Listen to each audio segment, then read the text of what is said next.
কাঁচা আম শেষ হওয়ার আগে যদি এই আচারের রেসিপিটা না বানিয়ে থাকেন তাহলে কিন্তু আফসোস করা লাগবে। তাই আর আফসোস না করে কাঁচা আম শেষ হওয়ার আগে এই কাঁচা আমের আচারটা তাড়াতাড়ি বানিয়ে নেন। এই আচারটা তৈরি করতে শুধু একটা উপকরণই লাগবে, আর কোনো উপকরণই লাগবে না। তাই আপনারা চটজলদি এই আচারটা কীভাবে তৈরি করতে হয় তা শিখে নেন।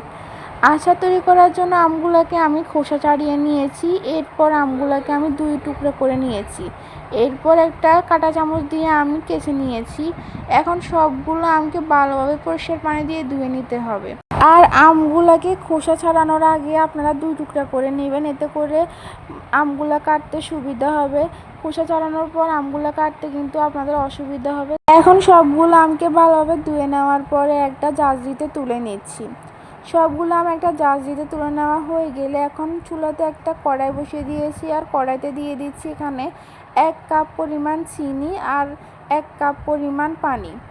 এখানে আমি জালের জন্য শুকনো মরিচটা দিচ্ছি। আপনারা যদি না দিতে চান তাহলে কোনো সমস্যা নেই, শুধু চিনি আর পানি দিয়ে কিন্তু এই আচারটা তৈরি করে নিতে পারেন। আর এখানে আপনারা আম যে পরিমাণ নেবেন সে অনুযায়ী চিনিটা দিয়ে দিবেন, আর চিনি যে পরিমাণ দিবেন সে পরিমাণ মতো পানি দিয়ে দিবেন।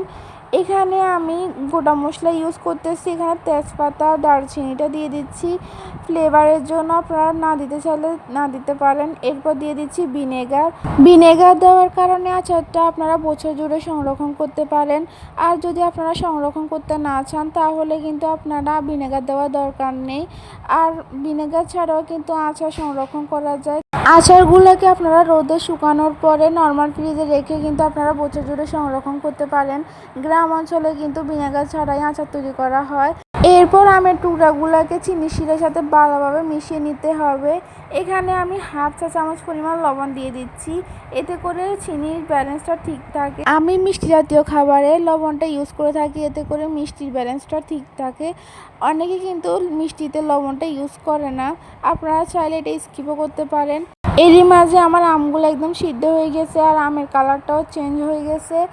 আর আমি যে চিনির শিরাটা দিয়েছি ওইটাও কিন্তু একদম শুকিয়ে গিয়েছে। এই পর্যায়ে আমি আমগুলোকে চুলা থেকে নামিয়ে একটা বাটিতে তুলে নিব, আর ঠান্ডা হয়ে গেলে একটা এয়ারটাইট বক্সে ভরে ফ্রিজে রেখে দেবো বছর জুড়ে সংরক্ষণ করার জন্য। আশা করি আমার আজকের এই ভিডিওটা আপনাদের ভালো লেগেছে, আর ভালো লাগলে অবশ্যই আমার চ্যানেলটিকে সাবস্ক্রাইব করে পাশে থাকা বেল বাটনটি ক্লিক করে নেবেন। তো আজকের মধ্যে এ পর্যন্ত, সবাই ভালো থাকবেন, সুস্থ থাকবেন, আল্লাহ হাফেজ।